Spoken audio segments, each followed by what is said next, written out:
I want to say good evening, people, but it's actually lunchtime. I don't think I ever do a stream at lunchtime, but good afternoon, people. It is a big day, so we had to go live, and I had to get the biggest, the best, the fans' favourite, Big Steve alongside me. What are you saying, Steve? You good?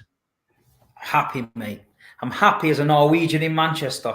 Can't get any happier than that. The big, sexy, blue robot Viking bastard has arrived. Oh, mate. Do you know what? When I was a kid, growing up watching City and that, transfers, you always used to get gassed by it. You get linked by players and, you know, you get like Club Call used to put little thing like Greek wizard about to sign Spanish maestro.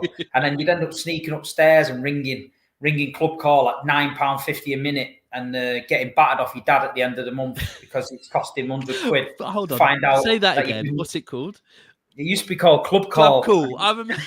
Yeah, and it used to say Spanish maestro linked, and because you're a kid, you ring it and it go like, did it? Welcome to Manchester Evening News Club Call. Yeah, in 1 minute, we're going to tell you about some exciting news, and it's basically a load of bollocks, yeah. And then you used to get all gas for it, but now with Haaland, obviously I'm a grown man now, innit? I do get excited in that, but I always said to you and everyone else that my dream signing was Erling Haaland. So when I found out he was coming, you know, it's been a long time. I just think it's the biggest signing we've ever made. I just think it feels different. Feels different. Well, listen, he's probably the best number 9 in the world. The goals he's scoring is unreal. To get him for the money we got him, and to get him to come to Man City, and watching the interviews when he's saying he's a Man City fan. He's been to Main Road. He knows what it's been. He's been to Main Road with his daddy. He knows what it is, man. And this guy has got unfinished Haaland business. And I'm telling you now, he's like Liam Neeson in the film Taken. He's got a particular set of skills, and he's coming after a certain club over the road because he disrespected his dad.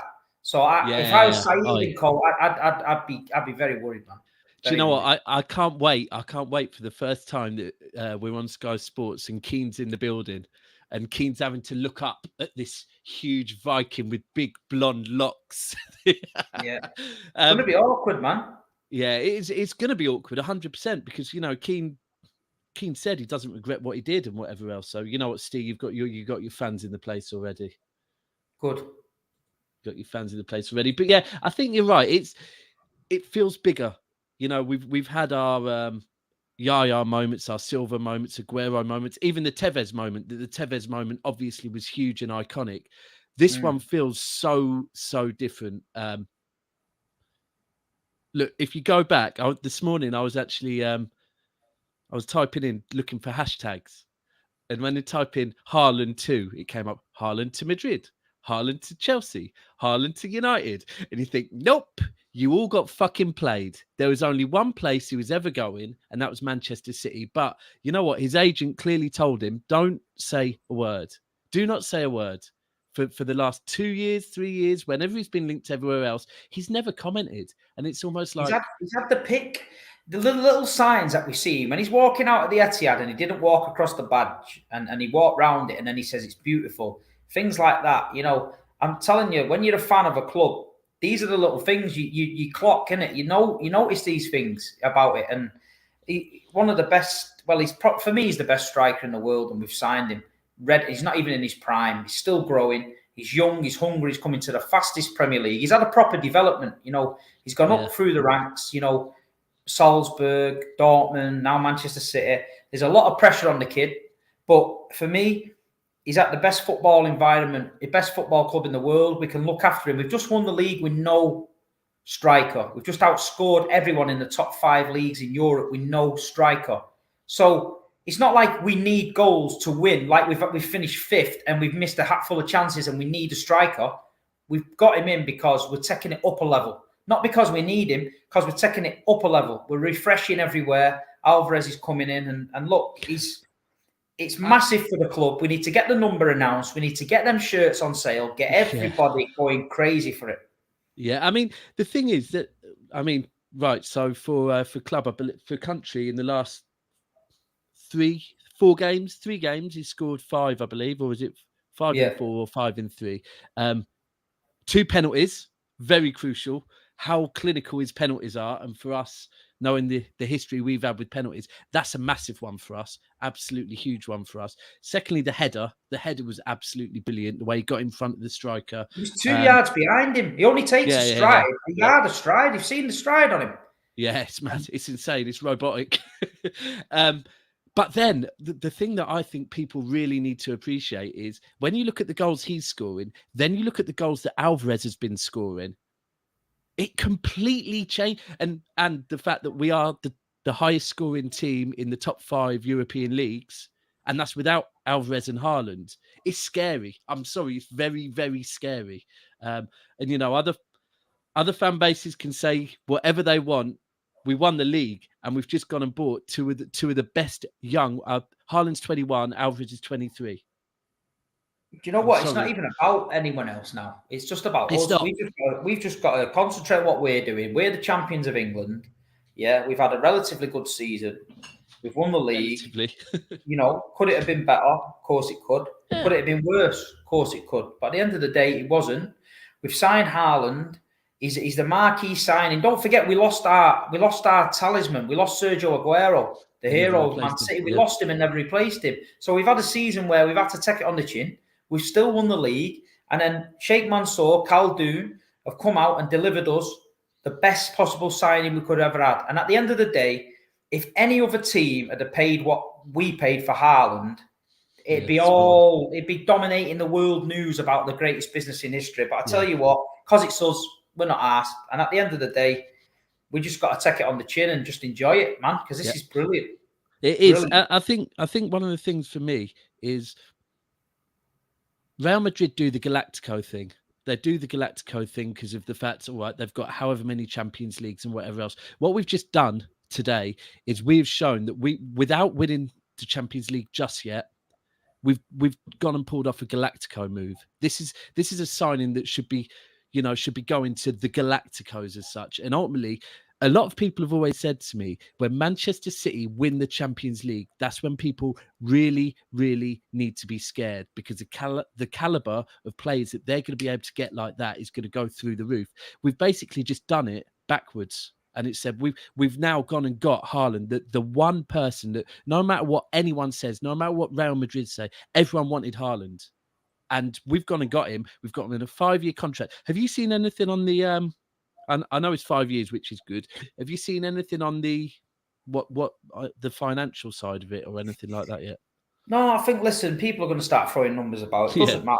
Doesn't matter at all. If you're paying 54 million for a player that's worth 200 million, it doesn't matter what you're paying him, because you can sell him in 3 years' time, even if he has got this so-called release clause of 150 odd million. If you get 150 odd million with him in 3 years' time and he's won you the Champions League, then so what? Let him go. But listen, he's got good people advising him. He's always had this clause, which I think for a modern day superstar is good business. You know, 100%. I think if you're not disrespecting the club and saying, look, you know, let me go for 54 million in 3 years. They're not saying that. They're basically saying we want 150 odd million pound release clause in 3 years. And from a business point of view, if you get 153 million for someone that's cost you 53 in 3 years, it's not bad business. But I think Man City accepted it because we're creating legends at this football club. We're building statues for players. Our players don't leave. Once you get in this football club and you see what it's about, you stay here for 10 years, man. The statue going up. I just have a concrete base made now around the side of the south stand, just a base. And on the first day of the season, I take him round and say, see that base there? Yeah. That's yours. That's for you when you finished here. That's what I'd say. Yeah. Do you know what? You're spot on with everything you just said there. And ultimately, it's funny. I think when you become a City fan and you really embrace yourself in City, there's certain things that you pick up on, and you're spot on. I've said this a few times when I've been talking on Jesus, Sterling, and a lot of those players. I feel like when Man City buy players, we treat them like an asset, and it's like, right, an asset has a value, and after X amount of years, the value is done, and we'll let them go on free, no problem whatsoever, because they've served our club for as long as we expected them to. And the other thing is, I think what PSG did with Mbappe, they could have let Mbappe go for free. But if they would have let Mbappe go for free, that's like basically having a house worth 500 grand and then going, oh, no, it's worth nothing. You get it on a new contract. You pay whatever the hell you have to pay to secure your asset, and then let it go on a free. So any footballer of Haaland's level is going to have a clause in their contract. So anyone that's trying to play up on that, you don't really understand the way football works. But the other thing is, this is the key to us City fans. Do we care, Steve? Do we give a shit? Do we we're give a fans fuck? at the end of the day. We're fans at the end of the day. And listen, it's a statement for Manchester City Football Club. He could have chose a team with heritage. He could have chose a team with mentality. He could have chose a team with loads of Champions Leagues, but he didn't. He chose Manchester City Football Club on less money that he was being offered anywhere else, because the kid wants to make history at his club that he loves. He's a City fan. He's been to Main Road. He's watched his dad in the Championship for Man City, captaining Man City. Man City's in his family bloodline for him now. He knows it. His dad was always gave 100%. City fans love him. And his son, he's rubbed off on his son. And there's no better place for this kid to take it up a level than Manchester City under Pep Guardiola. And I'm so excited to see it. I don't care he's going to flop. No, what do you mean he's going to flop? I don't care what you think he's going to flop. He's not going to flop. And you know what? Yeah. They wish he's going to flop, but it ain't going to happen. They said it with Aguero, too small. He's not going to do it. He can't live with the Premier League. And look at Aguero. Look at what he did. He broke every record going. This kid is a different level. He's 2 yards ahead of anything else you've ever seen. He's footballing brain. You can see the decision-making, getting in front of strikers, the touch, everything. I'm telling you what, it's just frightening what he can achieve, man. Frightening. People, smash those likes, get those likes up if you're watching this. There's nearly 100 watching now. Likes are only around 40. Let's get those likes up. Now, what you just said then about Aguero, I had someone yesterday, I posted something, and this guy was coming in talking about Haaland's injury record, saying, oh, he's only going to score X, he's only going to play X number of games, then he'll be out injured. And my response to him was, sounds like we've just got another Aguero. and look what Aguero achieved with those injuries. So I mean, you know what the difference is, yeah? At Borussia Dortmund are chasing Bayern Munich down for the league, yeah? Bayern Munich are a machine in Germany. Soon as Erling Haaland is a bit fit, or they need him, 100% need him, they've got to play him every game because he's their main man. He's not our main man. We've just won the league with no striker. He's not our main man. So if he gets a little niggle or he's starting to look a little bit tired, he'll just come out the team. He'll just come out the team. He'll come off the bench. Can you imagine bringing him on with 20 minutes to go when you need a goal? I mean, it's going to be like, Cass actually just said it. The Aguero debut, or we could also say the Aguero swan song, where both was a substitution, wasn't it? Yeah, he came off the bench, scored 2 against Swansea, and I think his last game he scored 2 against Everton, didn't he? Everton, yeah. I don't know. Wasn't it a hat trick against Swansea? No, it's only 2. Was it 2? So it was definitely 2 against Everton as well. I wasn't sure if it was 3 on 1, but this is the thing that you have to remember. I think also I'm not going to say that our fitness side is better than Dortmund's. I don't know that, but I know that our fitness side is very, very well invested. But also the rotation, what you spoke on, spot on. The fact is we do have Alvarez. The fact is we do have the ability to play the false 9. And you know what? The transfers haven't even started yet. I think we've still got a few more to come in as well. So it's not comparable. And you know what? It's what's going to happen. We've already seen people trying to do the comparisons between him and other signings being made. We don't care. I'm not even going to talk on the people they're comparing him with. I couldn't give a crap. We've just got Haaland, and away from the fact that he's a striker, we've just got Haaland, who has history with the club. 22 years ago today, you said this last night, I couldn't believe it. 22 years ago to this day, his dad signed for our club. Exactly. And now it's gone and happened again. It's to be fair to City, they've played it very, very well with that. Very well with that. And the video, the recreation of the sofa, even down to the pillows in the background, I noticed they've gone and got the same pillows of when he was a kid to now. Yeah, it's spot on. The other thing I picked up on in the interview is, I don't know if you saw, the first thing when they asked him why he signed for City, the first thing he said was, "My dad." Yeah. And it's like his dad was like, "There's only one place you're going, lad. There's only one place you're going." And the fact that he said, I've been there, I know a lot about the club. And even the pictures, he does look comfortable moving around the club as well, doesn't he? Big up Skull Fuggery in the chat. Big up Skull. Yes, Skull Fuggery, what are you saying? I've come out of retirement. I have to for the Haaland deal. You know what I mean? Look, even got the T-shirt on. But I think this is a thing. Even speaking with you, Steve, I'll be honest, every time you speak on Haaland, you go back to being a little kid. I'm giddy with it, mate. I'm really excited by it, mate. I don't put names on my shirt, but I'm getting a Haaland shirt. Yeah, definitely. Agreed.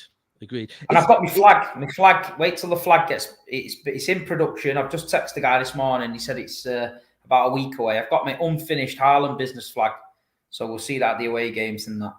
Yeah. It's just for me. I mean, if I'm being honest, although watching his goals the last couple of weeks has made me start getting excited a bit more about him. I'll be honest, I'm very excited about seeing Alvarez in this team. Very, very excited about seeing Alvarez. I was more excited with Haaland about the shithousery and the fact that he's on it as well. The way he's been, over the last few weeks, we've seen him flirting with the video of him listening to Blue Moon in the car, then the video with Oasis. And it was just, we all knew it was coming, but it was just the fact that it was just building up. And now it's here at last. I think he's probably going to have, a couple of weeks holiday, and then we'll see him we're definitely going to see him in the Community Shield. Yeah, well, I mean, we said that with Aguero at the time. Aguero came in and never played the Community Shield, and then they played the first game. But I think he'll have a good. He's played a lot of football. I think he'll have a good break. And then, we need to get him into America if we can. Get him into America. Do you know what? They will, won't they? They will. They need to. They're not going to slip on that. Yeah, listen, if you've signed a superstar and you're going on tour to America, you're taking your superstar with you, 100%. So he's going to go, and then get back for the Community Shield. And like you say, it's all business going. I've seen something about the Premier League saying that they leaked our first fixture. Did you see it? No. Well, underneath Haaland, they put a time thing, and then they put Bournemouth, and then they deleted it straight away. So I've just seen a screenshot of it. So it said it might be Bournemouth first game. What, at Bournemouth? Well, I think so. Well, Bournemouth are going to sell out. I know, but that's the thing. Look, it's funny when you're lost for words because you're just thinking what could really happen next season. And like I said, the window hasn't even really started yet. We've still got the two. I want to say the biggest position we needed to fulfill. What is it though? Is it? Yeah, it probably is. I still think we need a left back, and Fernandinho's going to be replaced. I think there's going to be a lot of movement soon because the season's starting a bit early because of the World Cup. There's a lot of people going to start moving soon. I think it's going to be a very busy window for people. I think City have also got to freshen up the under-23 team because there's people there now. You've got to realistically look at them and say, are you going to make it a Man City, yes or no? Yeah. If no, then get them sold with sell-on clauses or move them on with on loan. And then the under-18s will probably come through. So I think Cole Palmer's got a big say in it this year. I don't think McAtee's going to be around the first team this year. I think he's going to go out on loan. You think? But that was what I thought. That was one of Pep's promises, was that they weren't going to do that. They were going to keep him the same as Foden and keep him kind of around the team. But you are right, because I think I have read that Cole Palmer is going to be more involved and more around the first team. I mean, he's around them all the time now, but that he's going to be more involved. And you kind of start to think, I don't know where McAtee would really... The only thing you could think is maybe cup competitions, every cup competition. Maybe, I think Galap's going. I don't think Galap's I've seen that. I don't think he's going to make it. I've seen something to do with the Calvin Phillips deal, where apparently Leeds want one or two youngers going the opposite way. You can see that. Makes sense. Yeah, you can see that. So I think the one thing, because one of our keepers, I think as well, is being linked elsewhere to move permanently. But what they're trying to do now, I think City is, and this is what they need to be doing, is, do you know what? If I know a lot of clubs won't want to loan players off of us. They'll be like, no, we want them. The likes of, I don't think we'll sell McAtee, but the likes of Delap. What we need to be doing now is putting buyback clauses in all of them. Yeah. We need to be putting low buyback clauses, yeah. It's not only that as well, this Haaland signing, you know, other people across Europe are looking at this club now differently, thinking, you know what, we've just got one of the best strikers in the world. So if there's any doubt, you know, you'll see this season what he does and how he's looked after. And, you know, as a striker, there's no better team in Europe to feed you, I think. You look at how many times this season have we said it, the old cliche going, fucking hell, if we had a striker, we'd be 5-0 up here. Do you know what I mean? Yeah. It's mad. I tell you what, De Bruyne must just be sat there, because when you look at big chances created, and for De Bruyne, he must just be sat there like this now, thinking next season I'm gonna, and even Cancelo, to be fair, and the amount of assists they're going to be getting off the back of, and like I say, it's not even that. Even players like, if Raheem stays, the amount of space that Raheem is now going to find. Raheem's numbers have dropped since Aguero left, because Raheem found pockets of space when defenders were having to watch Aguero all the time. Well, that space has just arrived again, because now you're going to have Haaland. I mean, the thoughts of potentially having Haaland, Alvarez and Sterling. If I'm at any defence in the Premier League, I'm worrying about that. And it's mad. It's mad. It's just mad. I think Gabriel Jesus is definitely leaving. I just can't see where he fits in now. I just think with Alvarez and Haaland coming in, don't see where he fits in. Yeah, I think so as well. Unfortunately, I think we'll wish him well. And I do worry. I think we've spoken on this before, that I think wherever he goes, I think he's going to score goals. I think he's going to score a lot of goals. And Haaland's going to be a target over here, but he was a target in Germany. A lot of the German defenders were trying to bully him. But listen, you've seen the size of him. He don't get bullied. And he's got the other day for Norway. The other day for Norway, that guy kind of, and he's just shaking his head. Next minute he scores, and the minute he scored, went up to him like, can't bully this guy. This guy's mentality. I honestly, there's a player that unfortunately he spent a very brief part of his career across the road, so it's a bit of a tarnish on his name. But a player that I've always loved is Zlatan, for his mentality, the way he's just got so much self-belief. And from very young, I've always thought Haaland has got that in him. That maybe it's a Scandinavian thing, I don't know, but I feel like that's Haaland's self-belief is the same as that. He really, really does believe in himself, and I just can't wait to see it, Steve. I can't. Listen, everyone was getting gassed about when's it going to be announced. I mean, we all knew he'd signed, but some people just panic, don't they? Because it's you want to see him in the shirt. You've seen him in the shirt now.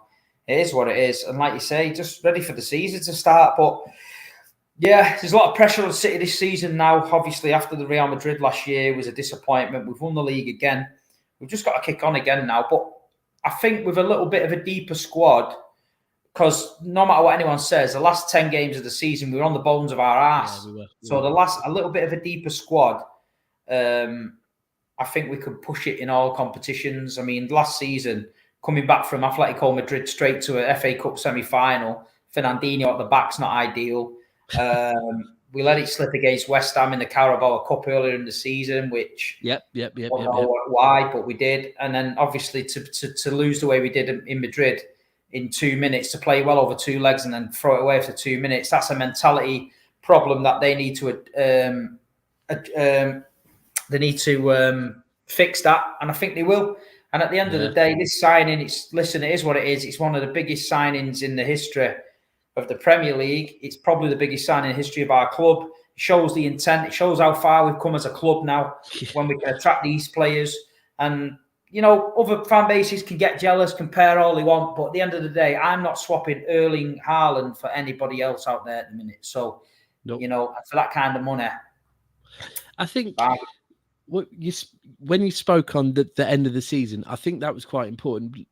Rival fan bases will never never agree to us when we say how small our squad is. But at the same time, I always offer them on streams, if you want to do a show where we go through your squad and our squad, by all means, we can do it. And then you'll realise the size of our squad. I think the end of this season, Pep might have realised and Pep keeps it that way for a reason, because it allows him to keep the players happy. I feel like this season, towards the end of the season, Pep might have thought, you know what, it's got a little bit low now. We were a little bit, because at the end of the season, we were just spot on. We were struggling, weren't we? I mean, you know, at that Wolves game, and Laporte, I've got a new love for Laporte, of how we played through those injuries, but at times watching Fernandinho, I mean, if you remember when we were in Madrid for the Atletico game, and he came on for 25, 30 minutes and he was blowing after about 20 of them. And then think after that, he had to go on and play something like 5, 6 games on the bounce at centre-back. It was hard watching it. I think winning that league last year was one of the best we've ever done. I know we won it by 1 point, but at the end of the day, the way we was looking, 10 games, even though we were coming on these streams and we were staying confident and we were trying to keep the fan base going, deep down, it was looking at it thinking, geez, you know, we are patched up here. We got a very, very good chance of missing out, because we were just limping. We were limping, but we got there. We've dusted ourselves off. The players are having a rest. We've signed ERLING HAALAND. He's there. He's done. Alvarez is done in the bank. Our business is not going to stop. And I think by the beginning of next season, we'll have a really good squad. It's just this World Cup break thing that's weird for me. Yeah.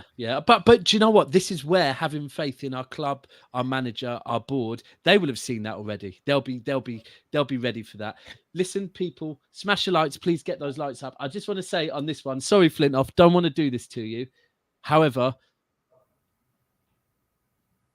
any City fans in the comments, please let Flintoff know how small our squad is, because people do not believe it. If you look at the last 15 games of the season, look how many academy players on the bench that never, ever got a game, because we had to fill the bench out with them.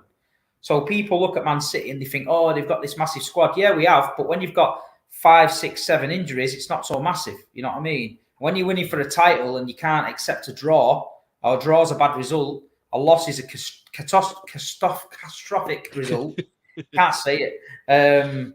That's when you know where you are as a club, and I think the signings of Alvarez and Haaland, I think if we can get like Cucurella over the line and maybe Calvin Phillips, I think they're good. I think that would be enough for me. Yes. That would be enough for me. I've heard there might be more, but for me, if we bring in Cucurella left back and Calvin Phillips the Calvin Phillips one interests me, because I always worry that when we've made these squad signings in the past that haven't really worked out, more recently we're signing players that are coming in and pushing people for first team.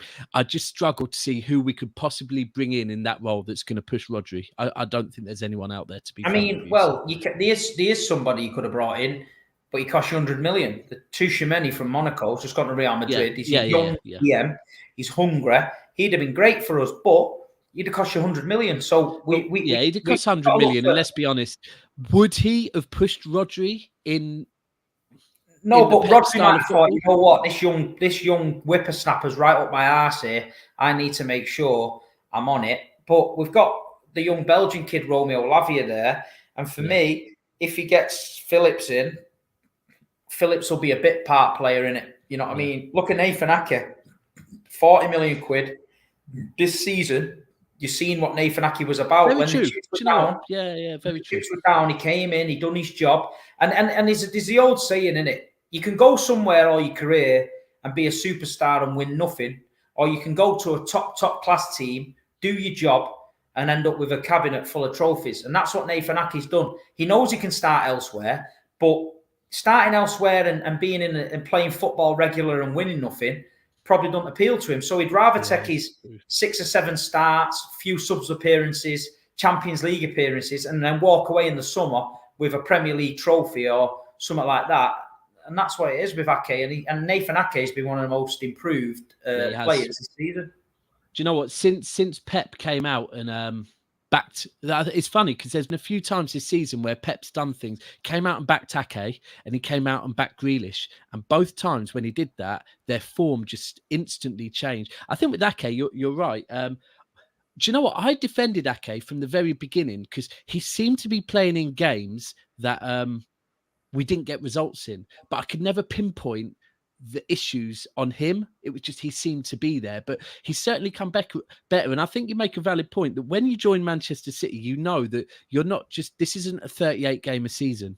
This isn't a 38 game plus a bit of a run in the Champions League, plus maybe it's ultimately we're trying to go to the final of every single tournament we play in. So you kind of see that even if you're a bit part player in this Man City side, you're still getting 25 games a season easily. What happened with Ake is he played alongside Benjamin Mendy. And Mendy and Ake on that left-hand side was a nightmare. So that's what happened. It exposed him for what he was. Mendy went to tear arsing up the pitch without a care in the world. Nathan Ake's left exposed, drags him all over, makes him look shocking. Everyone blames Ake. As soon as you put a fullback next to him, like Cancelo or Zinchenko, and instantly then he looked a better player. And Nathan's a vital part of the squad. I'm sure Pep Guardiola, like you said, he came out and said, you know, Ake is always there in the good times.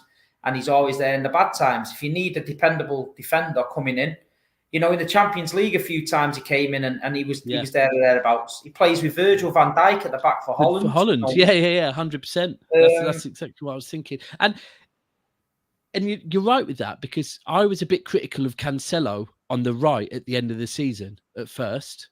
When he was switching back to the right, I was thinking, do you know what? He's actually better on the left. Then I remembered, hold on, he's playing on the right with no Diaz on the right next to him. He's playing on the right with Fernandinho on the right behind him, which means he's not doing the role he would usually do on the role because of the right centre-back. So it is very relevant. I just want to, obviously, this is a Haaland show, so I want to pull it back. And just quickly, firstly, Steve, by the way.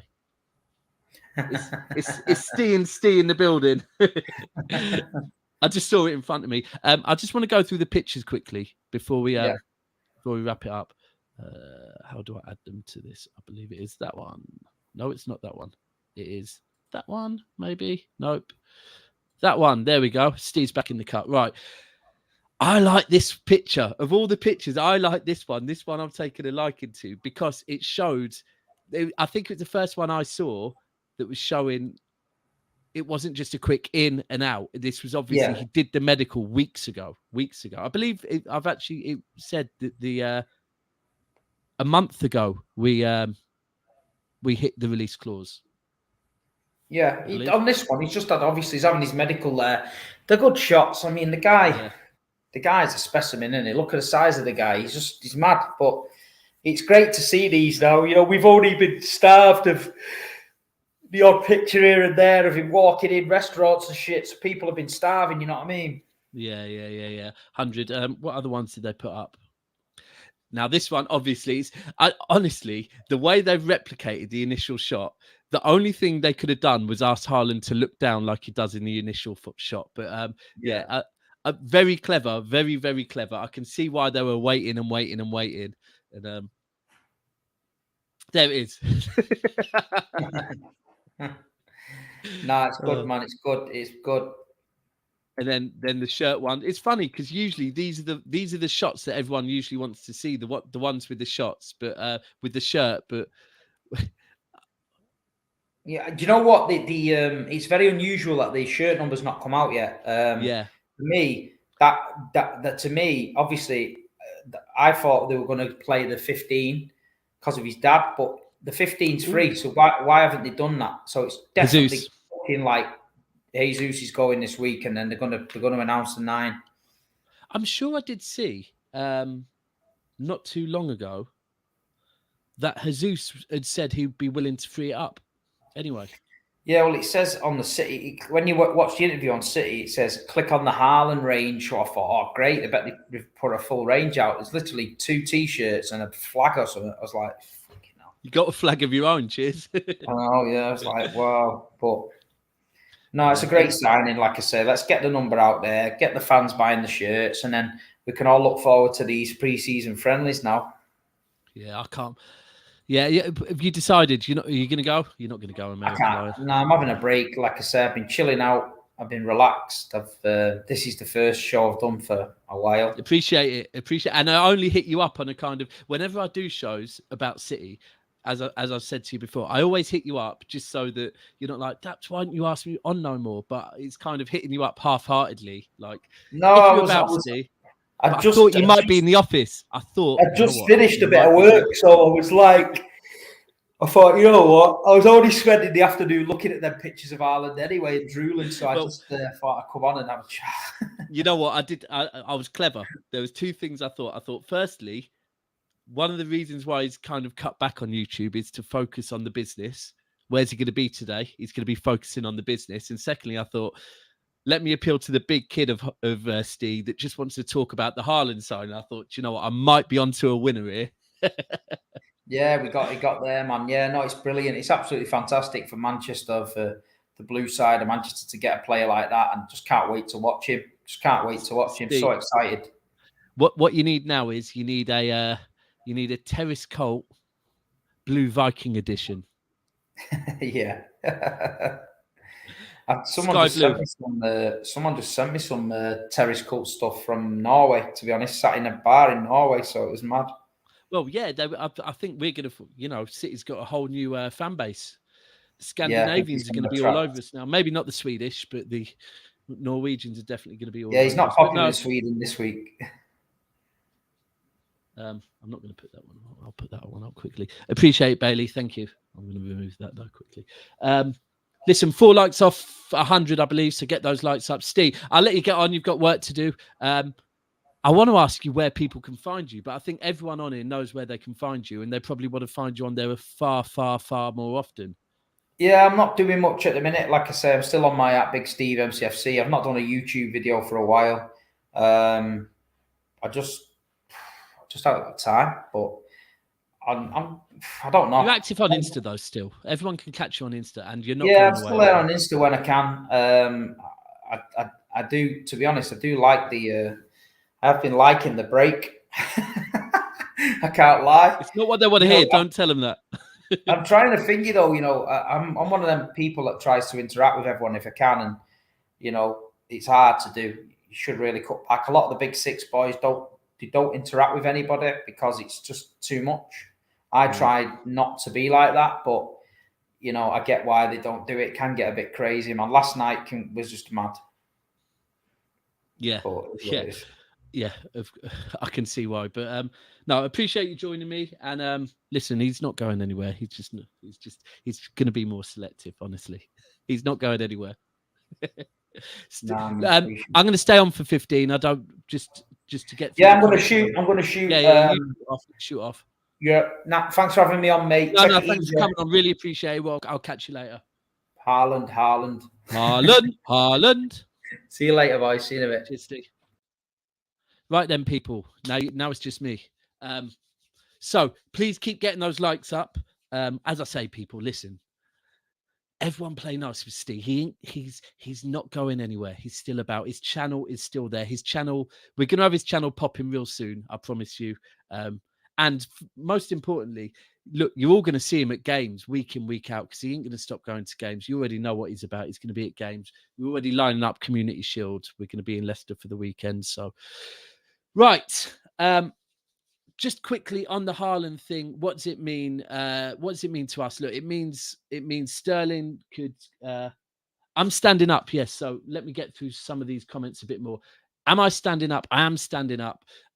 I'm doing a show later, and for once, I'm going to be sat down. I'm going to have Ty in here with me, but predominantly, I do stand up.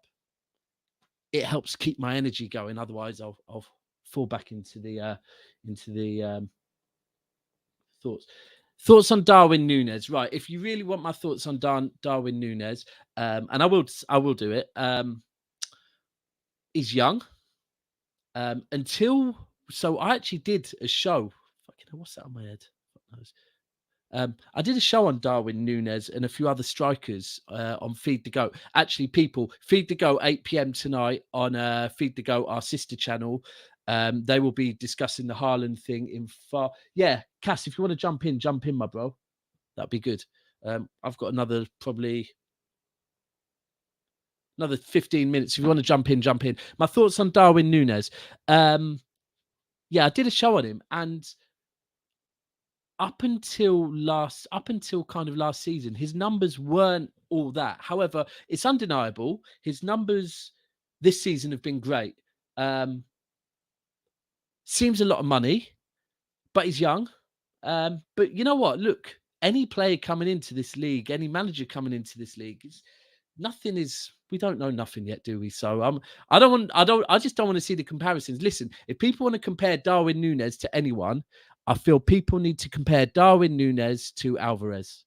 Get that comparison going. Leave Haaland on his own pedestal. Darwin Nunez, Alvarez, do those comparisons. But you know what? He could be a really good signing. The one thing I will say is, when have Liverpool and Klopp failed with scouting good players? So based on that, they must have done their research on Darwin Nunez. Darwin Nunez must have attributes that Klopp is happy with. Otherwise, Liverpool would not have signed him. So it's what it is. Another thing, people, tonight we have a new show. It's called Rivals Not Virals. It's myself and Ty from Trafford Tunnel hosting it. We have Callum from Coppish. We have Patrick Tyrant, who's Spurs from Coys. And we have Aaron United from his own channel, Aaron United. And what we're doing is we're going to be going through, it's 9 p.m. on Never a Foul, same channel. We're going to be going through the all 11 positions. And for each position, we're going to be deciding what club needs to replace that position the most and who with. So join us at 9 p.m. tonight. Links already up, so you can hit the reminder. Pop up. What's this?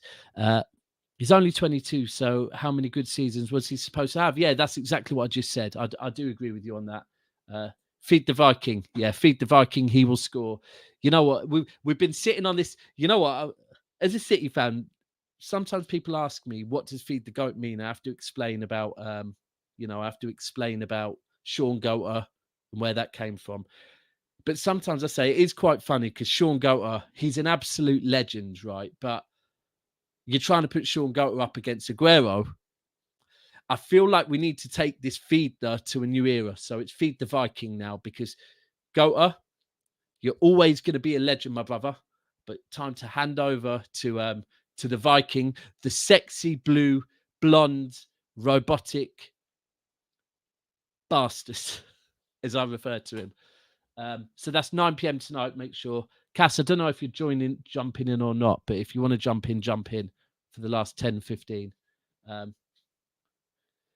Yeah, do you know what? I'm not even going to say Liverpool. Actually, no, one Liverpool channel was trying to force a comparison a week ago, but also Sky are trying to force these comparisons as well. So let's stop this comparisons. Wait till players have retired, then do the comparisons. 9 p.m. Ty. Really good striker, but Haaland is generational striker. Yeah, you know what? We have to wait till all of them finish their career, right?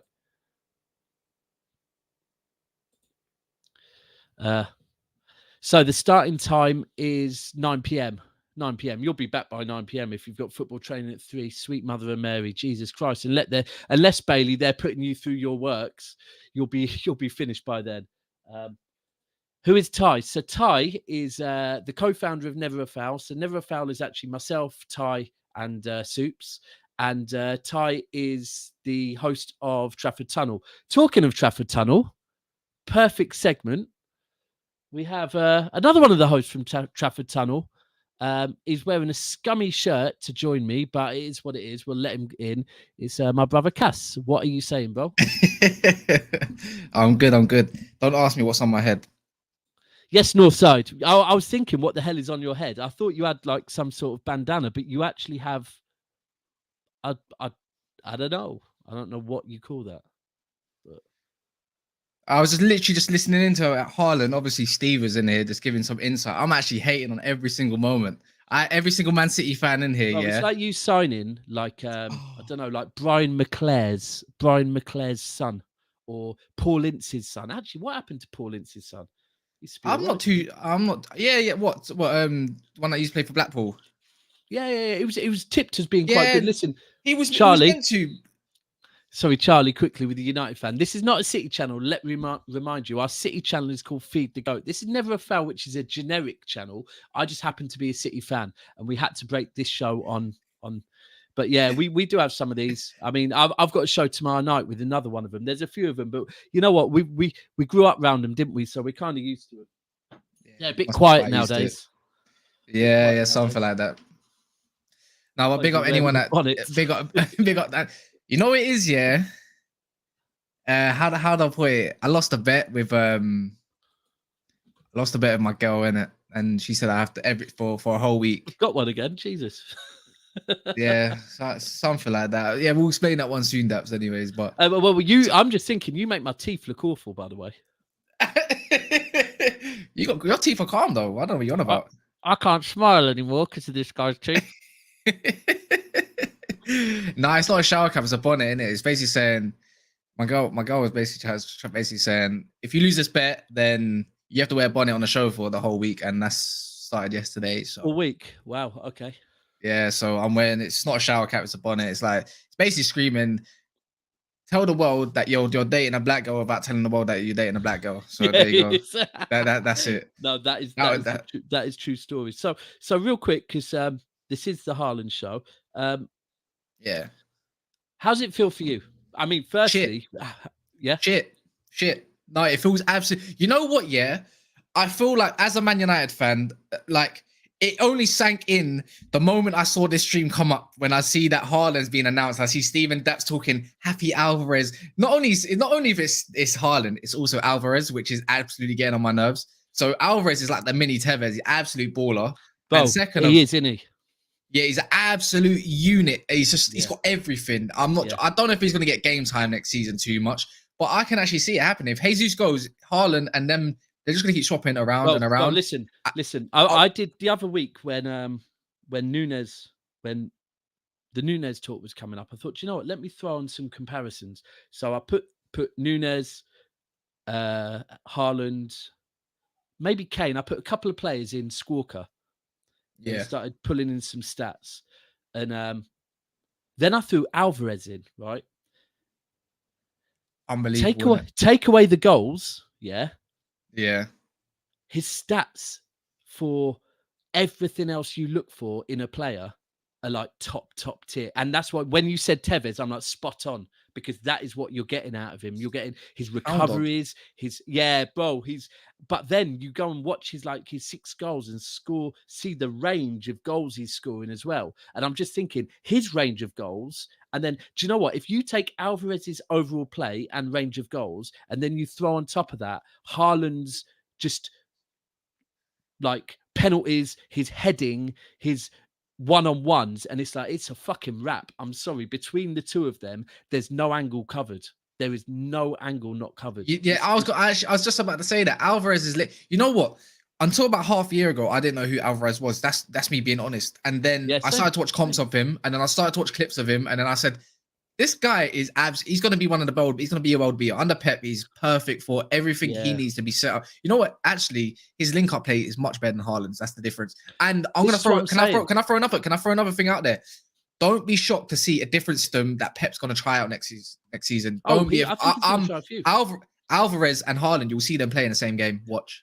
Oh no, 100%. I think there's 2 ways you can do it. You could potentially do a very similar 3. So you could do right. The thing is, a lot of people when they've been doing teams, I'll let you do the comments. You're sick of that. A lot of teams. Go on. A lot of teams do when I've been doing combined 11, it's not combined 11, team of the season. A lot of people have been trying to put in the kind of like Bernardo Silva, De Bruyne, and Rodri, 3 midfield, best midfield in the Premier League, all 3 of them. So if you go with that, and then you put in front of that Raheem Sterling, Haaland, and Alvarez. Do you know what it reminds you of? What does that remind you of? What does that remind you of slightly? Do you not remember this thing back in 2008 called Tevez, Ronaldo, and Rooney? Yeah, it does. Fully. Yeah. The counter-attacking system on that is Pep maybe adopting a counter-attacking system on top of another system, potentially. Yeah. And then, but the thing is, Raheem, when you say Alvarez is like Aguero, Alvarez is like an Aguero Tevez mix. to be frank with you. And then the other option that people keep talking about is the 2 up front again. And we could go back. I mean, it would naturally suit City to play Cancelo and Cucurella, or Cancelo and Walker. Yeah, and of then course. 3 at the back, and then 2 up top. There's so many options. It's all of a sudden Pep has options. This is what makes Pep so good. This is what makes Pep so good, is because he went to Barca around 07. Was it 07, 06? One of them times. He adapts to the different changing of times. After he left Barcelona, he went to Bayern Munich. He adapted that tiki-taka, went to Bayern, and he changed the system up a little bit. Then he's gone to City, he's changed the system up a little bit. Now you're seeing a different world of pressing. This whole new generational style of play, the 3 at the back style of play. Is this Pep adapting yet again to a new system, and he's going to be trying out new things for next season? This is what makes Pep going. This summer, he's going. I think Pep's ticking. I think Pep now, like, he's not bored. He's sat there all summer thinking, oh, he's working out all these different options. Wait. Hold on. Do you want to do that again, Daps? What was he doing? Oh. Pep's excited. Sorry, let me do that again.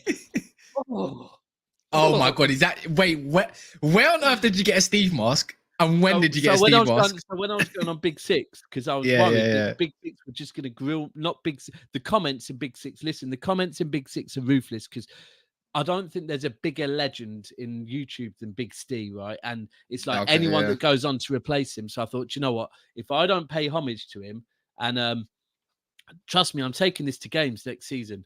Community Shield, me and Steve are going to be there together. Nah. Listen, it is what it is, people. I'll probably see you up there quite a few next season. I'll be in Old Trafford quite a bit. Well, we won't be there same weekends, will we? Maybe you never know. To be fair, you might be playing on Saturday, so 3 o'clock kickoff. Saturday, Sunday, maybe. Yeah, maybe. But if anyone's got any questions about Haaland, City, United, Ronaldo, because I see a few with Ronaldo, then just get them in quickly before that shoots off in the next 8 minutes. Well, we got 8 minutes spot on. We're actually gonna do a show that lasts exactly 1 hour. Daniel Neerman says Cass, there is unfinished business at Haaland at Old Trafford. I reckon he's got that thing in mind with his dad, with Roy Keane, and everything. That's going to be an interesting one. Because Sky, 100%. Sky are absolute shit houses. Sky will try and find. Keane never does interviews. Somehow Keane will end up interviewing Haaland, right? And what them one-on-ones before, it's like, where it's all a black room. It's like the Patrick Vieira Keane thing. It's going to be like that. Yeah, that would be sick. Keane will all of a sudden somehow get the chance to interview Haaland. I would love to see if his dad came on as well at the same. I would love to see an interview with Haaland and his dad and Keane and talk about that moment and why it happened and all that kind of stuff. Because if Keane is this bad boy that he typically, Man United fan thinks this guy he will beat up everyone. He'd beat up Conor McGregor. He'd beat up everyone. Like, he's just an angry man at the end of the day. I love Keane. Don't get me wrong, in it, great captain and everything, but his demeanor and the way he looks on life, I'm just not for it. That's just me. Do you know the funniest bit is? Yeah. When Haaland is being interviewed, even if it isn't by Keane, I guarantee you, Micah Richards is going to be in Keane's ear going, "Are you scared, mate?" Yeah. I can imagine it as well. I've got a question. You're shitting yourself, ain't you, lad? You're shitting yourself, mate. Raheem asked Cass, you think Ronaldo gets off after this season? What do you think, Daps, before I answer? Yeah, 100%. I think it's last season. To be frank with you, I think it is a bit of a surprise if he even well, he's going to stay, because I think Ten Hag needs him to stay. But I think after this season, he'll be 38, right? He still needs to do MLS. I think he still wants to do MLS. He's going to enjoy he's even going to enjoy the weather out there. I've got another one. Obviously, big up Ultra. Miami, big up listen, Daps. Ronaldo has to go and play in America. He has to own a fat yard in Miami. Like, it is as well, though, Daps, as well. His whole branding screams, the last bit I need to go is America. That will shot his branding up millions just from being in MLS. It's undeniable. I mean, David Beckham and Ronaldo next to each other in a magazine. Come on. Hold on, hasn't Beckham's team? Is that not Inter Miami? It's something like that. It's lined up. I've got this one. It has to happen, man. And as with Ibra, look, Ibra's an absolute legend, man. Obviously, I'm just going to quickly go through a couple more for you, Daps, as well. It says, what do United need? I've seen them linked with De Jong, Nunez. You know what? That's for another show. I'm sure Ty can if you come on later on, Raheem, Ty will talk all about that. Daps will talk about even other transfers. This is what mad. Martial's gone. I don't want him to go. He's gone. Don't even do this Nunez v Haaland thing, please. Listen, Ty, if you're watching, don't you dare try and do this later as well. Anthony, yeah, I don't even know how that's in the conversation, for God's sake. God damn, put Kane in it or something. Yeah, and then it's... Are they trying to keep the Northwest rivalry? Is Anthony and De Jong a done deal? It's another time for another show, Daniel. Just keep tuned. Make sure you hit that subscribe button. Trafford Tunnel, even later on in FL. It's not just a City channel, but there will be City content. There will be Man United content. There'll be all sorts of content. Just make sure you smash that subscribe button and make sure you're liking this video. I'm not too sure what the likes are on here right now, but I want to be surprised because this is big, obviously. And Charlie says he's laughing. He says Keane will be scared so much. There's one thing that Keane isn't it. He's not scared. He'll be scared. It's interesting, honestly. Do you know what? I think the one thing with Keane is sad that he actually has come out and said he doesn't regret it, because if you watch the way, and for people that don't know how the whole Keane Haaland thing played out, basically when Haaland played for Leeds, I believe, and when Keane Keane played for Haaland played for one team, Keane played for another. It was because I think they nearly played for the same team as well. I think it was Haaland played for Leeds, Keane played for Forest, or it might have been when Keane had first moved to Man United. It's when he first moved to Man United. I believe he snapped. He snapped him. Yeah, but no, Haaland didn't snap him. It was no. Keane. No. But before that, you have to go back. He injured him. I believe he injured him. No, but it was a pull-up. It wasn't right. So basically, they were going for a ball, and Keane pulled up at the same time of Haaland doing a bit of a right. So Haaland has caught Keane in the face ever so slightly.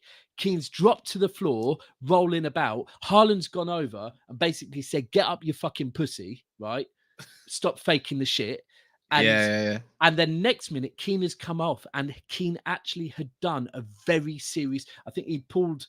He had a bad injury, but it was a pull-up. It wasn't a foul, right?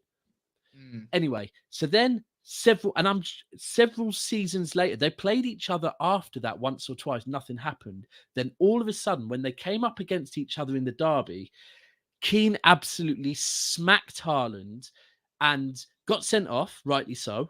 And then afterwards went over and basically replicated what Haaland did when Haaland shouted at Keane. Bad, man. It's honestly bad. I think he'd look back and but say then since then, because since then he came out and said an eye for an eye.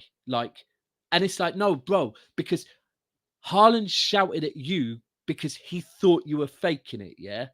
He didn't touch you. That's not really an eye for an eye then, is it? If you don't touch it. I've got a few questions for you, though, Daps. Yeah, a few questions. Obviously, Charlie. No, I don't think Martial's staying at United. He said one from Football Buzz saying, Football Buzz here. Sorry, he says who else is City sign a midfielder or defender with Fernandinho leaving? Yeah, so I'll say a midfielder. So look, our chairman's come out and said after the Alvarez and Haaland signings, there will be more signings. I think for me, there's two we have to address. Our midfield definitely doesn't need addressing. We've got defenders that can play midfield, to be fair, and we've got left back, really, innit? We need. I mean, look, I still go with the agenda. We need a right back more than a left back because I think so as well. Because Cancelo sucks at right back.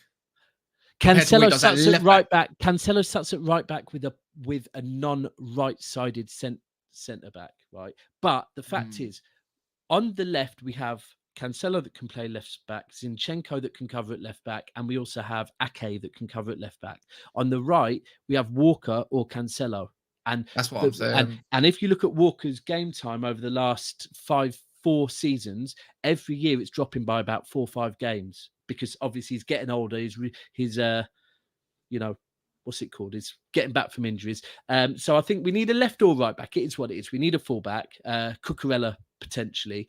I don't want Zinchenko to go either. And then, do you have any updates on Cucurella? There's literally I'm seeing 4 about Cucurella. So Cucurella, what I've heard on Cucurella is that he wants to come, which obviously is Spanish. Obviously, he's not going to want to come. The whole infrastructure, well, especially with Haaland now. I've heard that, even to the point where personal terms have been spoken about, and he's happy with that. I appreciate that. However, Brighton are starting to want more and more money. I heard 60 million. I saw 30. Now it's doubled.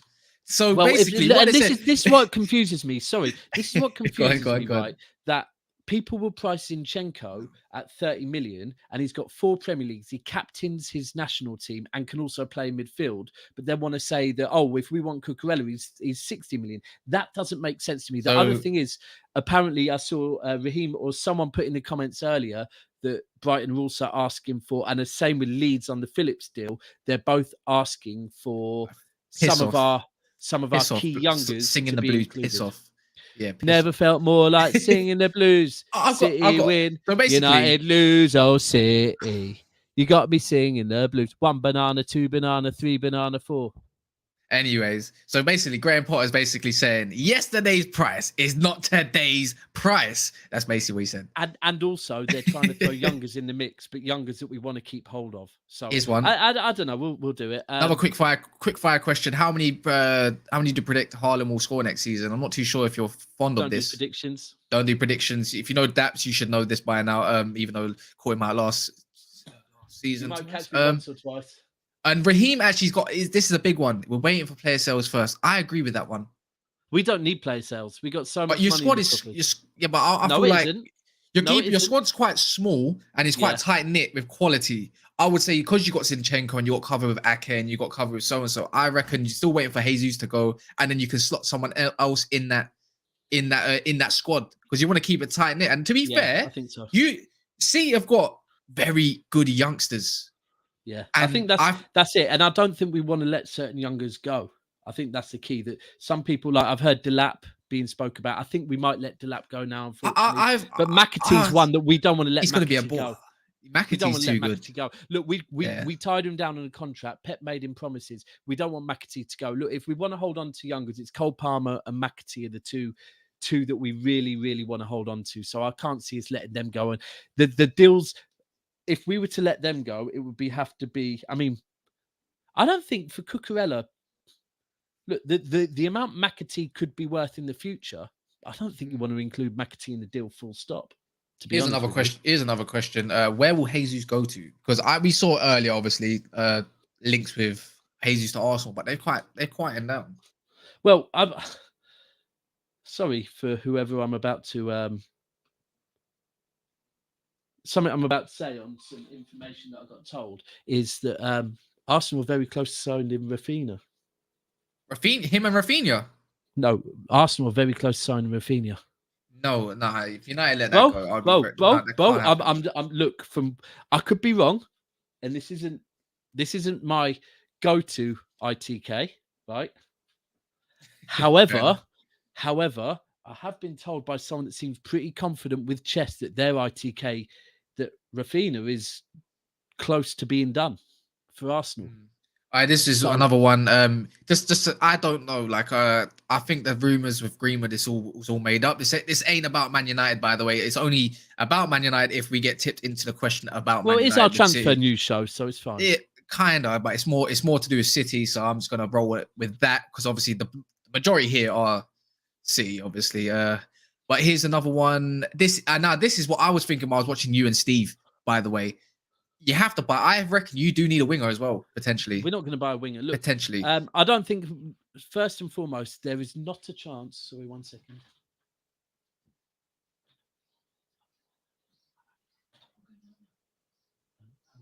Sorry, 1 second, people.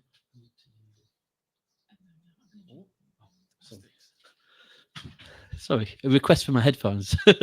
I think there's no chance that Sterling and Alvarez on the right wing. Yeah, so Alvarez can play left or right. Yeah, I'd say he's more left than right. But also, Foden can play left or right. Grealish, I don't know about right, but Foden. No, not on the right. Grealish on the right. No. But right, so Mahrez right. Yeah. Bernardo Silva, remember, can play on the right. I actually will say De Bruyne can also play on the right. Yeah, crossing in. I haven't seen it for a while, but he can. Of course. Foden, some of Foden's best games for England have been on the right. I think Sterling's better on the right than he is the left. Agreed. Oh, Sterling's best game has been on the right always. Wait, Sterling was his most Liverpool. Suarez. I thought Sturridge. City were most dangerous for me, and I'm talking genuinely when he was on the right and Sterling and Sane was on the left. Yeah. Now that was a scary time. Sane, wow. Yeah, 100%. Look, the thing is, if you ask most City fans, especially most City fans on Twitter, they would take Sane back tomorrow. Oh, easy. The fact is, though, Pep will never have Sane back because Sane's tracking back was awful. However much we love to rate Sane, Sane's one of the most exciting players we've had. His tracking back was dog shit. So that's never going to happen. Although I'd love to have him back, it's never, ever going to happen. But we don't need wingers. We got more than enough wingers, man. It's people forget when you look at who we've brought in, right? We've played for the last couple of years. We've played for the last couple of years, right, with a false nine, which allowed there to be space for your Foden, your Grealish. All of a sudden, that's no longer there. And you're talking about Bernardo Silva, Rodri, Kevin De Bruyne, Gundogan in the midfield. So although we like to think that Grealish and Foden will drop deeper, and put who out the pitch. So we don't need wingers, 100%. We don't. Also, we've got flying fullbacks. We got Cancelo and we got Zinchenko. We got Walker. We don't Walker, And there's another question for you. Get your questions in, guys, for Daps. He will answer everything you need to. I will try putting my 2 pence. Until I need to go, I will do. So in the midfield, do you reckon Calvin Phillips will be coming to Man City? Yeah, I think he will. I hate that, man. I fucking hate this. I'm sorry for swearing in the middle of the day, but I actually hate this. That's one guy I personally wanted. Not many people rated him highly, but he's a guy that can just do it by himself. Yeah, 100%. If you're still watching, appreciate that the number of people viewing us. Big up Hussam. Love that. Yes, Hussam, my brother. It's massive news that I've actually, Sam, I don't know if you mean it's massive news, right?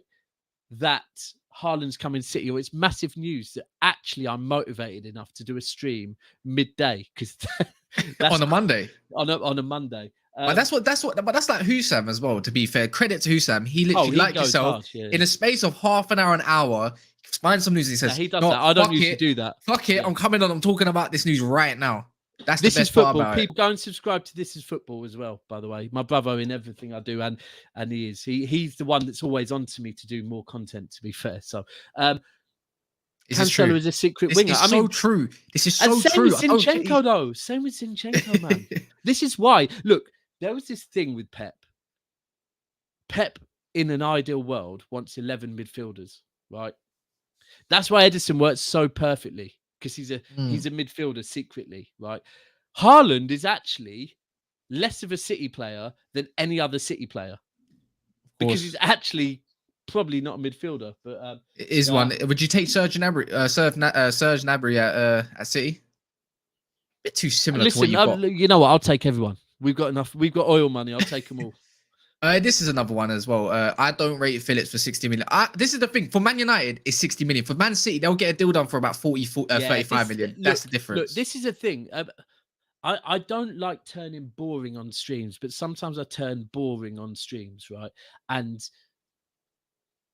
a player is worth what they're worth to that club, right? City will be like, we're not that bothered, to be honest. You want to sell him to us, fine. Whereas United, straight away. And it's the same with, like, I feel with Bayern Munich, with Liverpool and Bayern Munich. Liverpool think they might have Bayern Munich by the balls. Do you fuck? They are German, right?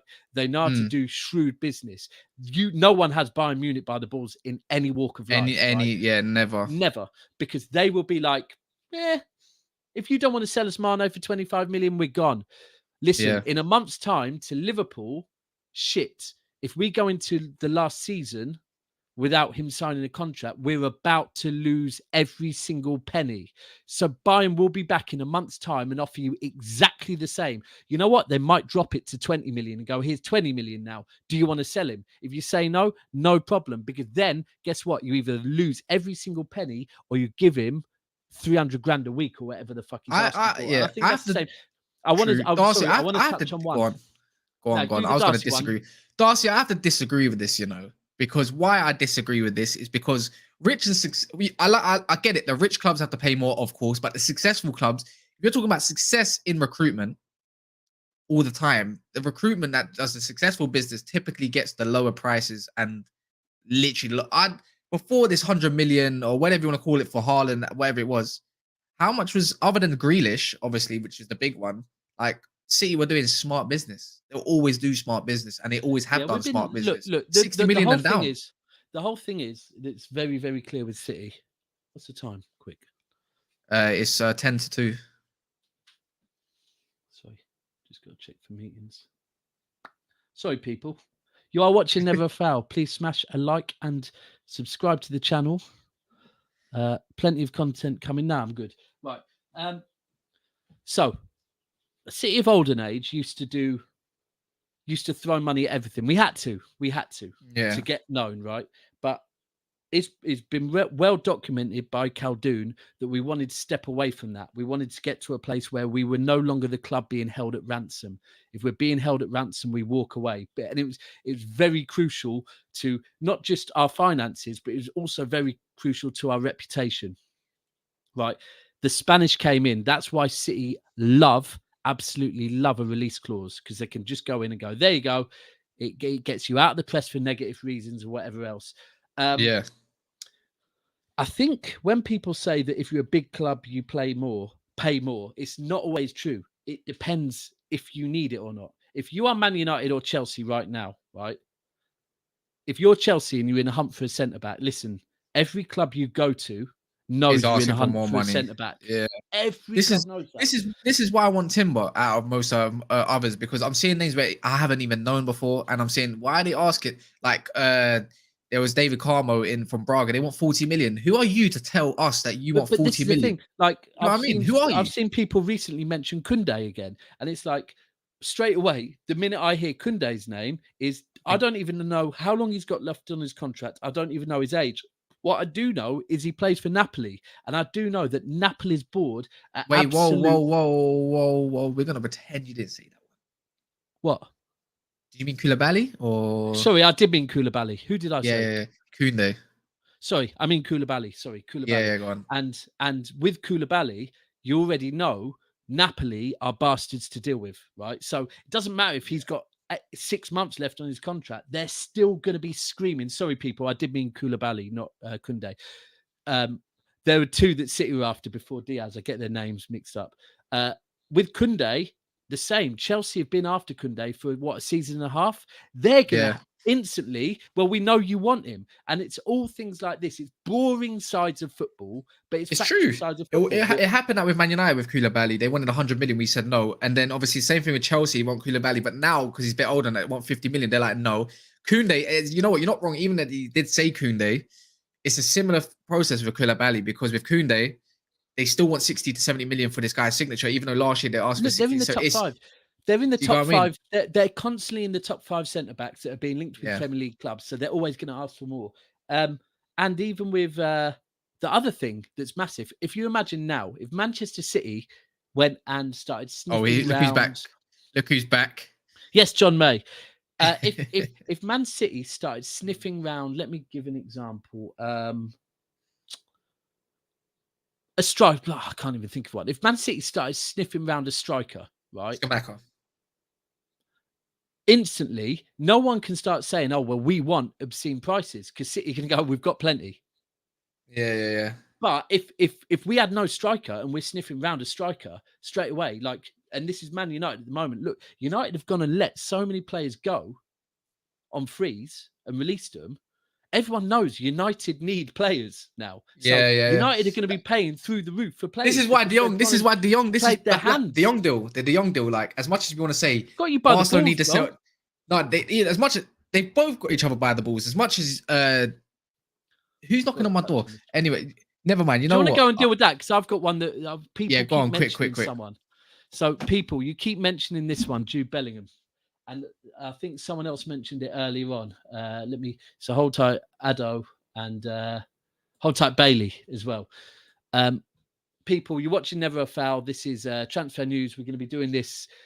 When there's big news, we're going to be doing it through the day. Otherwise, we're going to be doing it every Wednesday, every Sunday, and possibly one other day. We've got some really good ideas as well for them. But this one, as a City fan, had to go live today. Hold tight, Steve joined us earlier. Right, on the Jude Bellingham thing. So I could, on a City show on our sister channel Feed the Goat live tonight, 8 p.m. We spoke about who I wanted at City probably about 6 months ago, if I could sign anyone. And Haaland was in the mix and whatever else. And the one player that I said, for me personally, I wanted to see, it was Jude Bellingham. It was Jude Bellingham.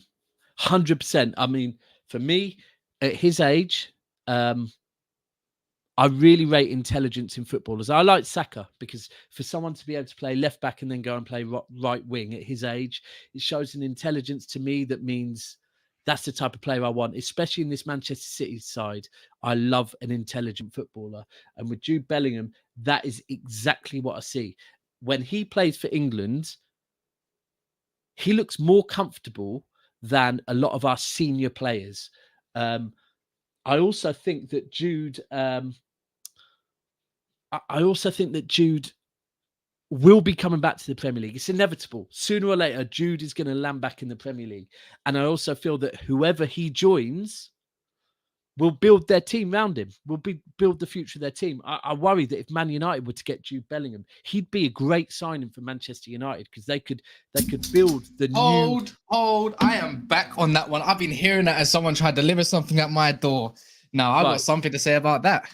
So I honestly, like, there's two reasons I want, and he is my signing over everyone. He's my signing too now. Over Haaland, I would have took Jude Bellingham over Haaland because I think he is your next 10 plus years with whatever club. Now, I think of all the clubs in the Premier League, the one club he suits the most is definitely Manchester City, right? I disagree. That's fine. You may do. I've never heard him linked with Manchester City. Can we stop this quickly? Just quick one. Door on tour. Big up this guy, yeah. Not a Forest fan. Obviously, thank you for tuning in. Do you remember him? He's a good guy. Yeah. I tried to hit him up so many times. I just got fucking punched. He was on the show that we created about. We was going to do the championship thing. And he was there. He was the latest one there every time, don't get me wrong. But it was before it had to end and everything. But big up him. Hold tight, Door. I've tried to hit you up so Door, man. Times, bro. Love this guy. So on Jude Bellingham, yeah, I want him. I want him at City badly. I do think the Haaland signing, might have helped slightly because him and Haaland are good friends. The one thing we all have to be clear on. So are him and Sancho. Bro, Sancho's so washed that he probably don't remember him. Sancho is like that pair of Sancho is like that pair of shit black jeans that you own, yeah? It's been washed so many times, yeah? It's a different colour now. It's a different colour. Haaland would see Sancho on road and Haaland would just be like, I don't know you, bro. Sancho would be like, Haaland, hit us up. Haaland. Hit us up, sports. Hit us up, man. At Never a Foul. Like anyone here, just make sure you're following Never a Foul.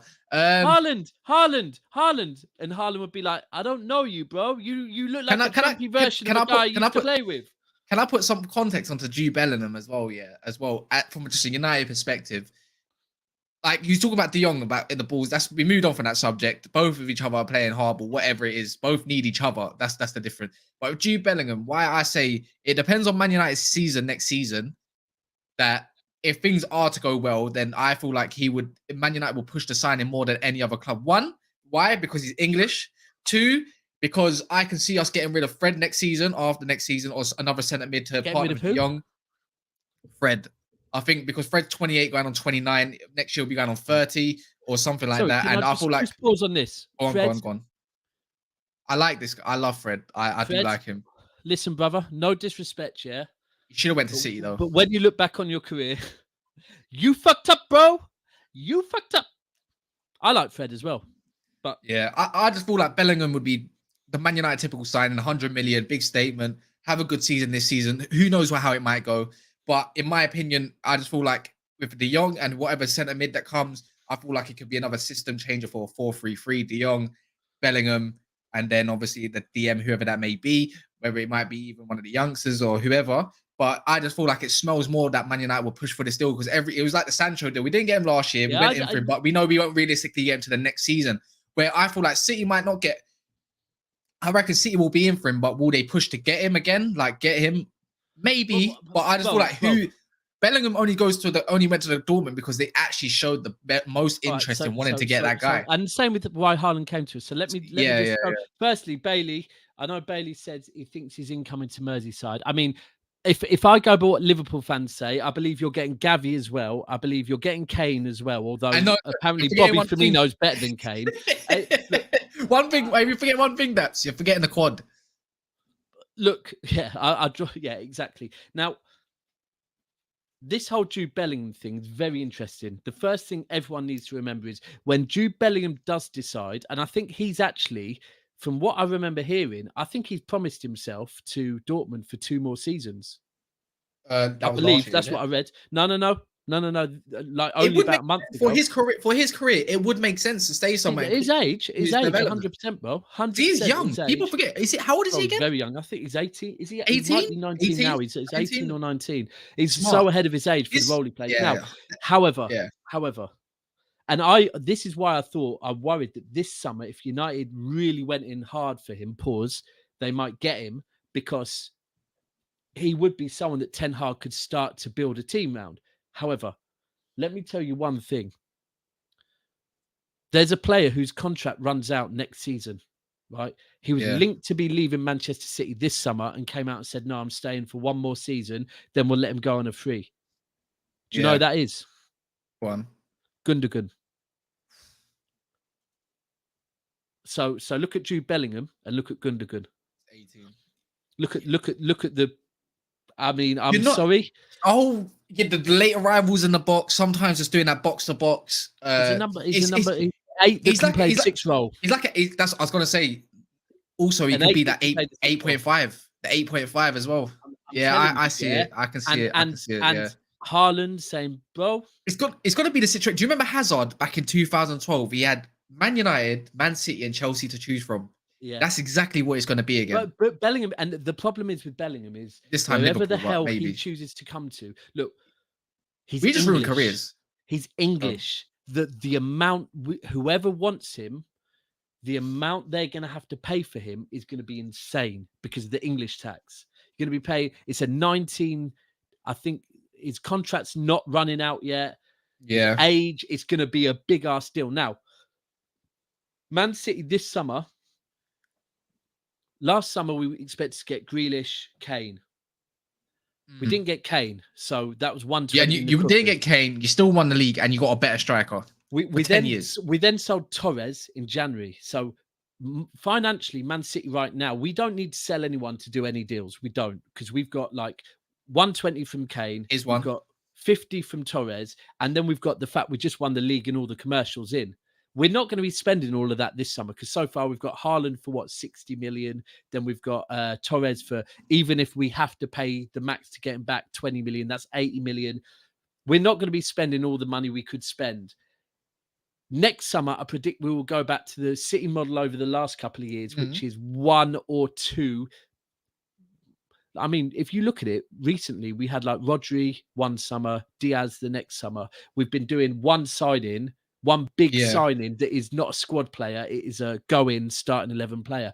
I think next summer we're going to be back to that model, and I think it could be Jude Bellingham. I'm not going to say it is. I don't like doing predictions, but if I could predict one, smells like a prediction. Is it Barclays? If Barclays were to do, or if someone were to do, look, Jude Bellingham for me all day long. To go with this big, sexy Norwegian Viking, robotic, blonde bastard. Look at him. Yeah, I got his one. Do you think do you find him sexy? That's haram. Basically, it is haram. F City says Daps will Sterling stay and run down his contract. Yeah, 100%. For me, 100%. It's a no-brainer. I think Jesus will go.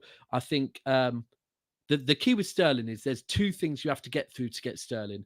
Is that happening next season as well? Yeah, go on. Yeah. It's already been confirmed. It's confirmed. So we get to make 5 subs instead of 3. Yeah. I like that. I like that. But someone said something that's very true. What we should have done, what the Premier League should have done with that, is put some sort of ruling in there with at least one of the subs needs to be homegrown or something like that. To start pushing the homegrown thing more. Now, with what were we talking about before? With Sterling, Sterling. right? So Jesus will go. With Sterling, there's two hurdles you have to get over to get Sterling. Firstly, you have to offer Manchester City enough money to sell him, right? And if you think about it, we don't, like I just said, we don't need money to do our transfer business. Yeah. So you have to offer us enough.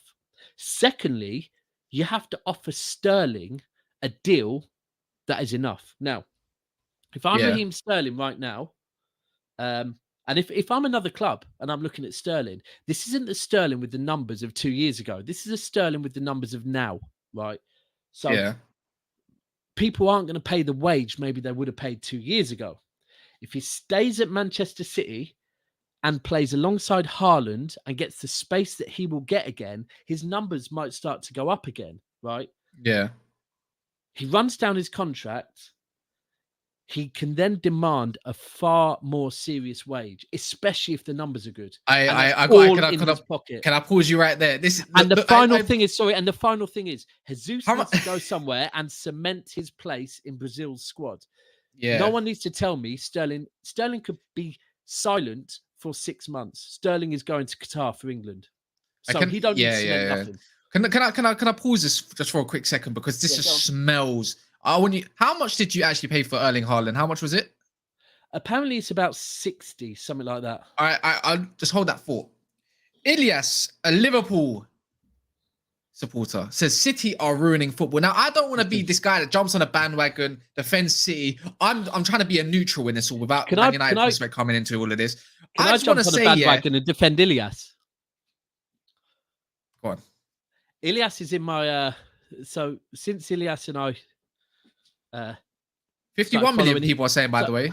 51. All right, even better. I mean, listen, whereas Liverpool fans try and downplay the amount they played, like we'll go, oh yeah, we've only paid. I'll up it. I'm no problem, because it is what it is. I couldn't give a shit about money. I could not give a shit. And Liverpool fans, you're turning into Arsenal fans. Why do you give a shit? This is what I hate. Yeah, this is what Ilyas is a troll. Listen, since me and Ilyas have followed each other on Instagram, by the way, MCFC Daps. And also smash a like right now. Ilyas is a troll, and he just randomly sends me trolley comments on Instagram, and I'm like, "Fuck's sake, man! Like, just go away." I mean, it's right there. People who want to follow Instagrams, MCFC Daps, MCFC.cast, but that's if you want to follow me. I know you guys are City fans. I post a lot of Man United content. No, there's quite a lot of. But it's right there. Twitter. Anywhere. But yeah, no, I hate that, because you know what it is? Yeah, there's been so much success with City, and this is the same thing with Man United back in the day as well. Man United generate their own revenue. We generate a lot of our own money, and it gets taken by the Glazers every single year in dividends and so forth and so forth. We're allowed to spend what we make. And with City, to Liverpool fans watching or anyone else watching, they've had so much how many leagues?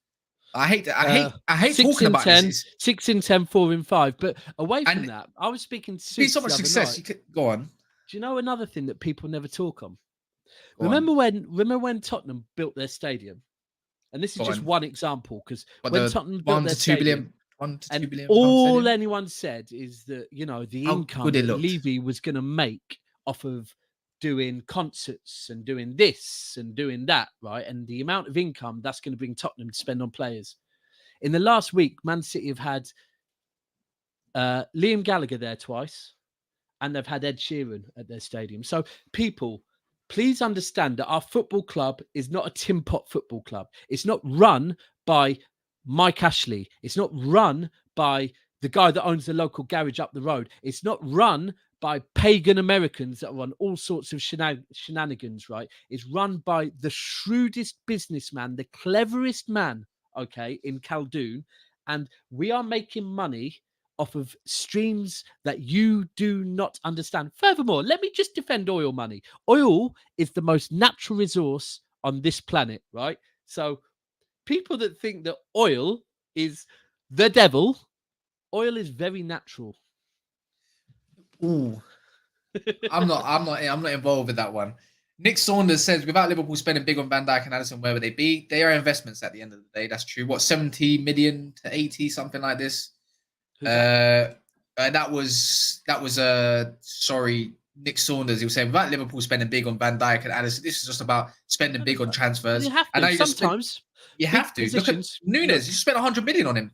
But the key with the Van Dijk and the key with the I love this one is they big up suits. More natural than water. Yeah, well, mate. Well, that's debatable. To be fair, where does water come from? Natural water from like lakes, rivers, right, and oil. Same shit. I don't know. Anyway, I'm far too uneducated for that bollocks. All I know is my club have just bought Erling Haaland.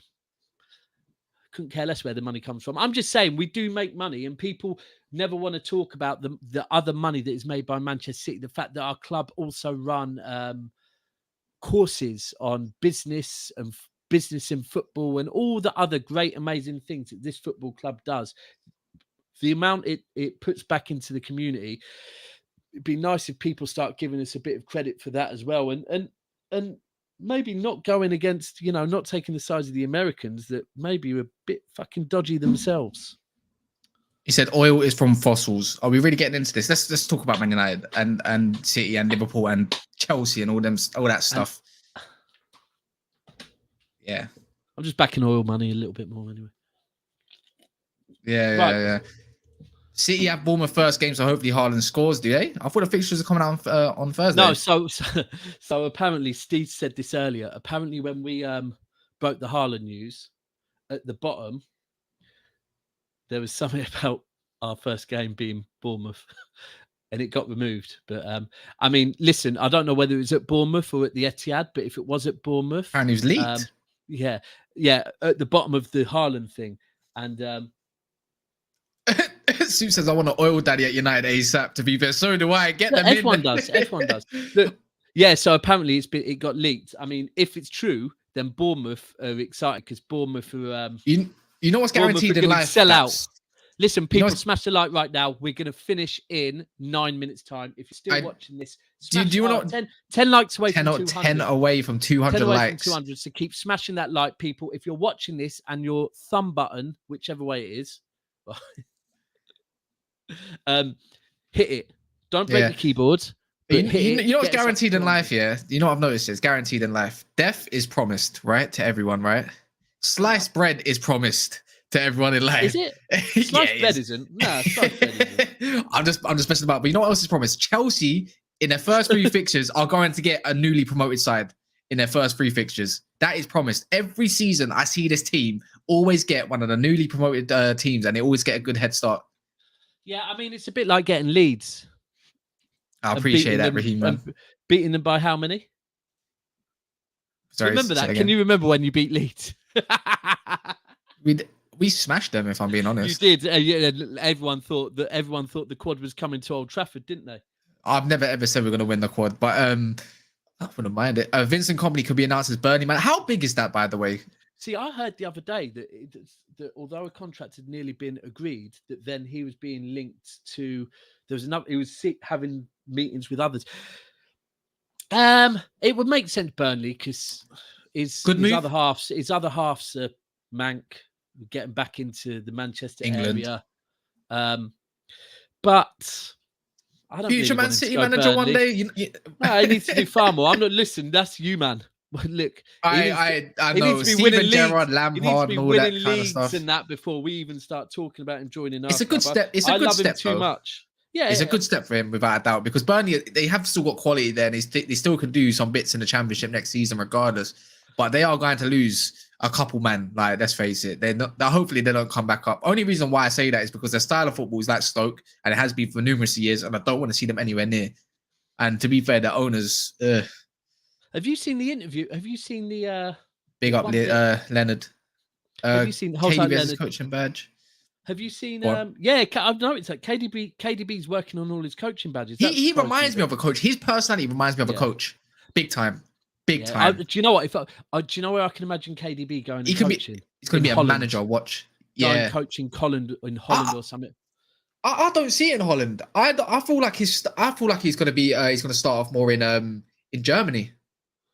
Oh my word! Is this our first one? First of the day. Hold tight, £5. Thank you, Jack. Really appreciate that for the super chat. We are in a state with a shocking human rights record.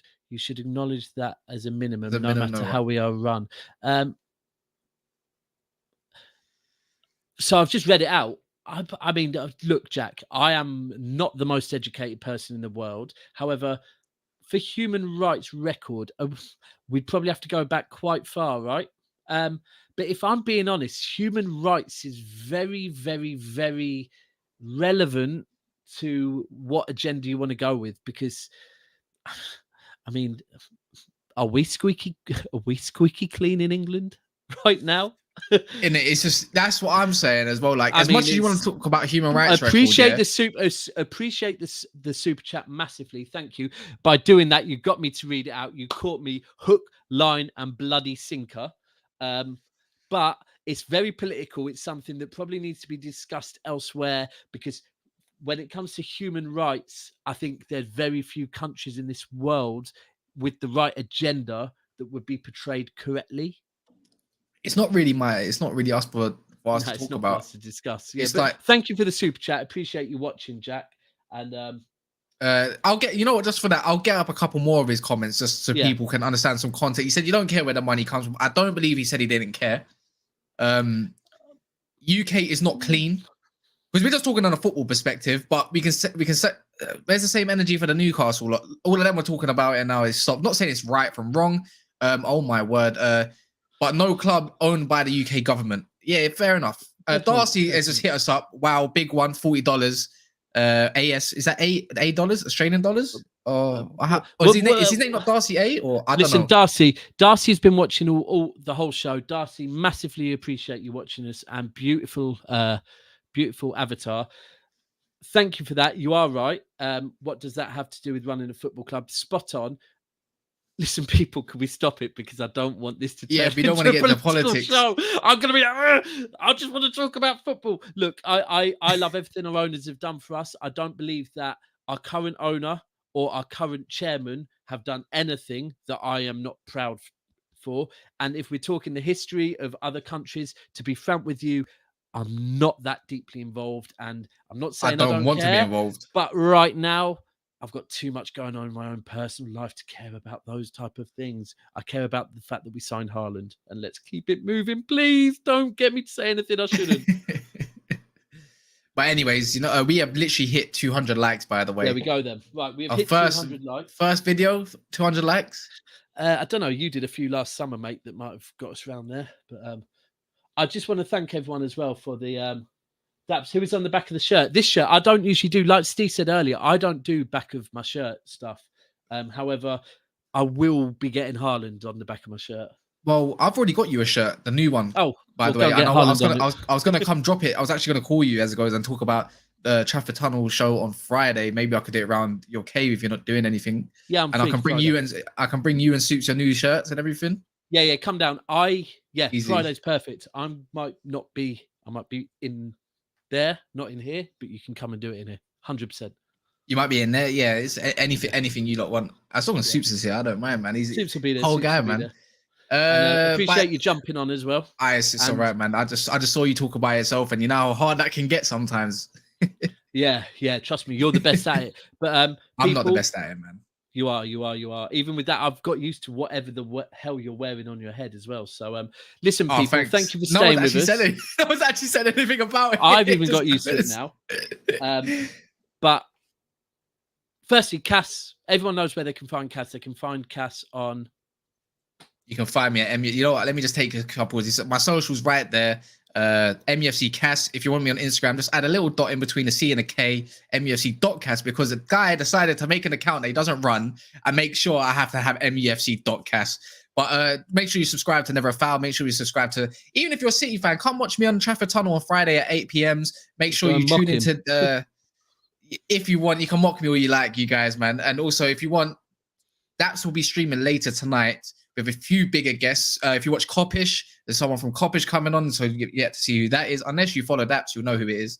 And then also you got Mr. Aaron United coming on. You've got Thai Sports coming on.